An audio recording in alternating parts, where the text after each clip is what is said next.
광주시가 소각시설 후보지 공모 과정에서 장애인 시설 거주자들의 뜻을 제대로 반영하지 않은 것으로 확인됐습니다. 유치 반대표를 줄이기 위해 패싱한 것 아니냐는 의심을 받고 있습니다.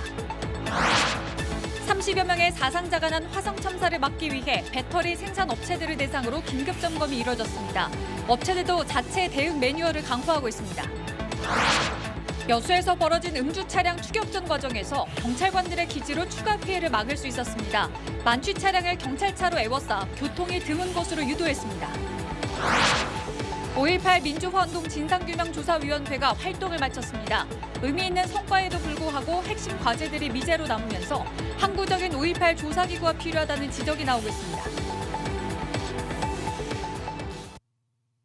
여러분 안녕하십니까? KBC 8시 뉴스입니다.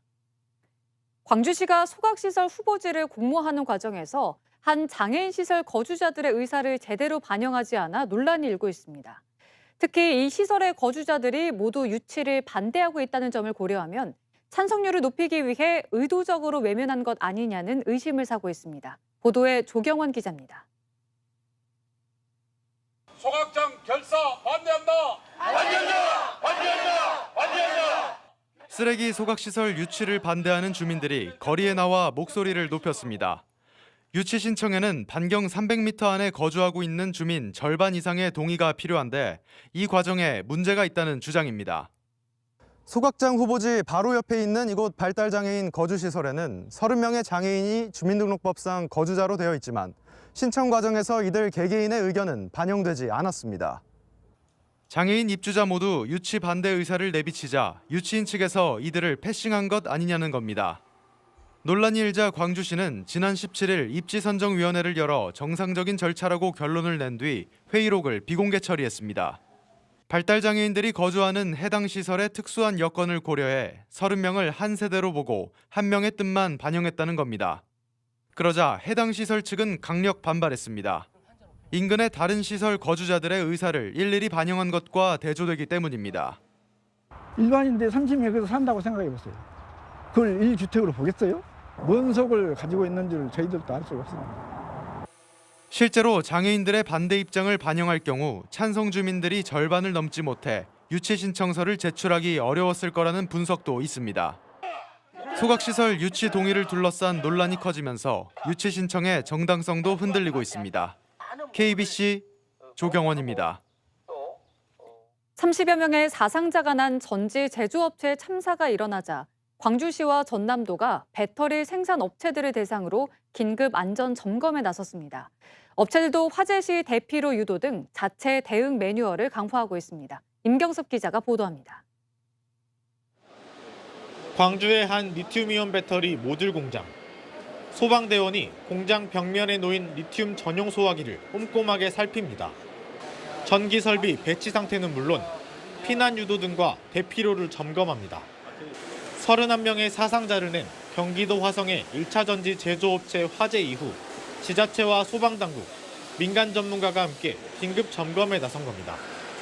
배터리 특성상 일단 화재가 발생하면 주변 온도가 1000도를 넘는 열폭주 현상으로 이어질 수 있어 인명피해 우려가 크기 때문입니다. 배터리 제조 설비의 문제점이나 제조 과정에서 위험성이 노출되지는 않는지 초기 대응 부분이라든지 대피 시설 등 이런 부분을 중점적으로 좀 보고 있습니다. 업체들도 자체 대응 매뉴얼을 강화하고 있습니다. 배터리 화재로 연기가 치솟아도 대피로 확보가 가능하도록 레이저 유도 등을 설치하고 직원들이 참여하는 대피 훈련도 진행할 계획입니다. 월 1회 자체 공정별 훈련을 실시하고 있고 분기별 포난 대피 훈련, 반기별 소방서 합동 훈련을 연계하여 리튬이온 화재 발생 시 화재 대응을 하고 있습니다. 광주와 전남에서 배터리 생산과 관련된 업체는 모두 46곳.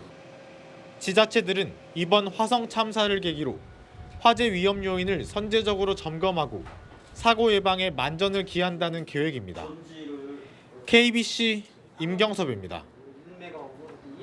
광주광역시 광산구가 경기도 화성 리튬전지 공장 화재 희생자를 추모하는 분향소를 설치했습니다.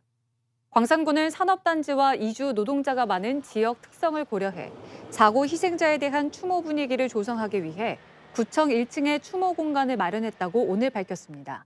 분향소에는 시민이나 노동자, 민원인 등 추모객이면 누구나 방문할 수 있으며 다음 달 5일까지 열흘 동안 운영됩니다. 만취 운전을 하면서 순찰차를 들이받고 달아난 40대 운전자가 경찰에 붙잡혔다는 소식 어제 전해드렸습니다. 추격에 나선 경찰관들의 용감하고 침착한 대처 덕분에 추가 사고를 막을 수 있었습니다. 박승현 기자가 취재했습니다. 도주를 시도하는 음주운전 차량을 경찰관 2명이 맨몸으로 막아섭니다. 이에 아랑곳하지 않고 차량이 갑자기 방향을 틀어 급발진하더니 경찰관들을 치고 달아납니다. 순찰차가 서둘러 앞을 가로막아보지만 이마저도 사정없이 들이받고 빠져나갑니다. 양쪽에 이제 수갑을 다 채우고 나니까 이제 긴장이 그때 풀리면서 이제 그때서야 이제 팔 통증이 이제 오더라고요. 그래서 이제 오른쪽 어깨를 만져보니까 만취 차량이 시속 100km 넘는 속도로 신호도 무시한 채 도로를 질주하면서 자칫 큰 사고로 이어질 뻔한 상황. 경찰관들의 기지는 여기에서 발휘됐습니다. 긴박한 추격전 속에서도 냉정함을 잃지 않고 순찰차 2대가 만취 차량을 에워싸며 인적이 드문 곳으로 몰아가기 시작한 겁니다. 추격 과정에 순찰차와 도주 차량이 4번 부딪혀 경찰관 4명이 크게 다치긴 했지만 다행히 다른 추가 사고로 이어지지는 않았습니다. 경찰관들의 몸을 돌보지 않은 추격전으로 도주 차량 검거까지 10분밖에 걸리지 않았습니다. 용의 차량이 전속력으로 도주를 시도했기 때문에 인명피해가 많이 발생할 수 있었는데 조기에 검거해서 인명피해를 막을 수 있었던. 하마터면 대형 사고로 이어질 수도 있었던 아찔한 추격전은 경찰관들의 용감하고도 침착한 대처로 아무런 사고 없이 무사히 막을 내렸습니다. KBC 박승현입니다. 지역 소상공인들이 복합 쇼핑몰 3개의 동시 입점을 반대하고 나섰습니다. 광주 상인연합회와 광주 전남 소상공인연합회 등은 복합 쇼핑몰 3개가 입점하면 지역 상권이 몰락하고 영세 상인의 생존권이 위협받는 것이라며 오늘 광주시청 앞에서 복합 쇼핑몰 입점 반대 삭발식을 진행했습니다. 이들은 시민의 편익을 위해 복합 쇼핑몰 1개가 들어서는 것은 상인들도 찬성한다며 광주시를 향해 소상공인의 목소리를 묵살하지 말고 동시다발적인 입점 추진을 포기하라고 촉구했습니다. 김진표 전 국회의장이 회고록을 출간하고 출판 기념회를 열었습니다. 21대 국회 후반기 의장을 역임하고 지난달 퇴임한 김진표 전 의장은 50여 년간의 정치인과 공무원 생활에서 겪은 일을 정리한 저서 대한민국 50년의 축적 출판 기념회를 오늘 서울에서 열었습니다. 김 전 의장은 같은 자리에서 국가적 과제 연구를 위한 기관인 글로벌 혁신연구원 개원도 함께 알렸습니다. 축소 사회를 극복하는 대책들을 만들어가지고 우리 정치권이나 정부 관료들이 올바른 방향으로 저출생 대책, 축소 사회 극복 대책을 추진해 갈 수 있도록 돕는 일, 그게 제가 할 일입니다. 전국 낙지 생산량의 65%를 차지할 정도로 전남은 낙지 주산지인데요. 그런데 최근 개체 수가 크게 줄면서 위기를 맞고 있습니다. 결국 기후변화 탓인데 어족 자원 증대를 위해 지자체들이 안간힘을 쓰고 있습니다. 이상원 기자의 보도입니다. 머리에 통통하게 알이 밴 어미낙지를 가득 실은 어선이 바다로 나섭니다. 청정 등량만 해역에 도착하자 어미낙지를 통에서 꺼내 조심스럽게 바다에 풀어줍니다. 낙지야 잘 살아라. 산란 많이 해서 어민들 부자 좀 되게 해주십시오. 어미낙지는 평균 100개의 알을 낳습니다. 산란기이자 금어기인 이맘때 어미낙지 한 마리를 바다에 풀어주면 100마리가 늘어나는 것과 같은 효과를 거둘 수 있습니다. 지금 이 시기에 낙지를 방류해야 산란을 하고 나중에 이놈들이 커가지고 10월 달부터 새끼가 돼서 이제 어민들이 11월 달, 12월 달부터 수확할 수 있는 그런 단계입니다. 낙지 한 마리 경매가는 8,000원 안팎으로 고소득 수산물이지만 최근 수확량은 점차 감소하고 있습니다. 2021년 4,400여 톤이던 전남의 낙지 생산량은 지난해 3,600여 톤까지 줄어들었습니다. 낙지 개체수를 늘리기 위해 장흥, 무안 등 전남 지자체들은 해마다 수만 마리의 어미낙지를 바다로 돌려보내고 있습니다.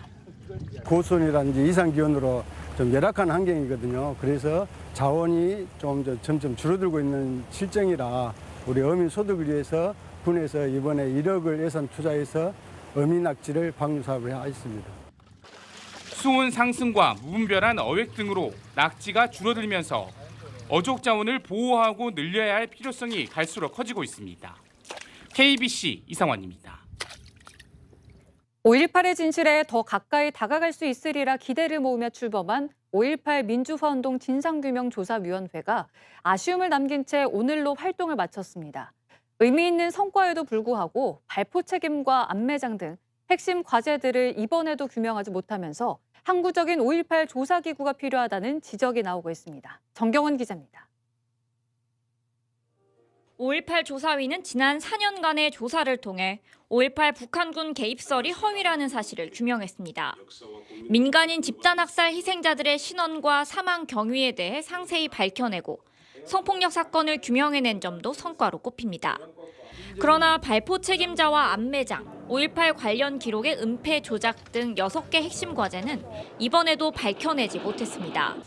조사위 내부에서도 진상규명 작업이 계속돼야 한다는 주장이 제기되는 이유입니다.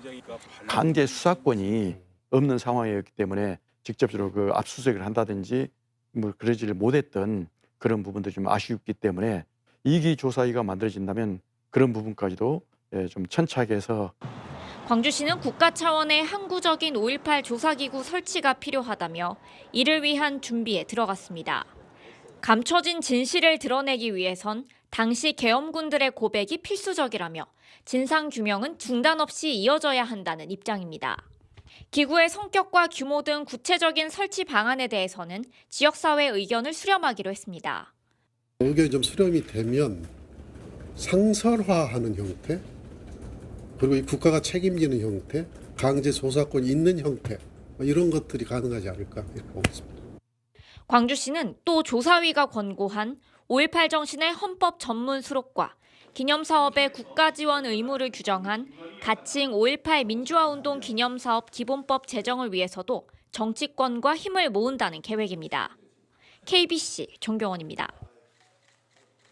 5.18 민주화운동 당시 전남도청 앞 집단 발포 과정을 지휘한 계엄군들이 검찰에 고발됐습니다.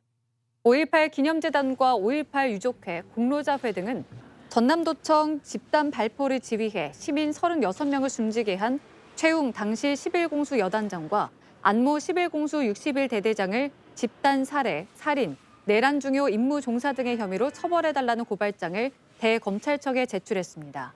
5.18 단체는 최 여단장 등이 육군 예규를 위반하고 정권 찬탈에 저항한 시민들을 무차별 학살했다며 엄벌을 요구했습니다.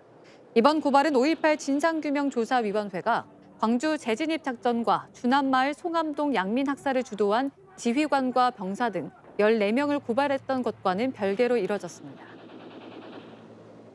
금호타이어 전남 곡성공장 인접 토지 소유주가 공장 측이 자기 땅에 송전탑을 무단 설치 점유하고 있다며 제기한 시설물 철거 소송에서 승소했습니다.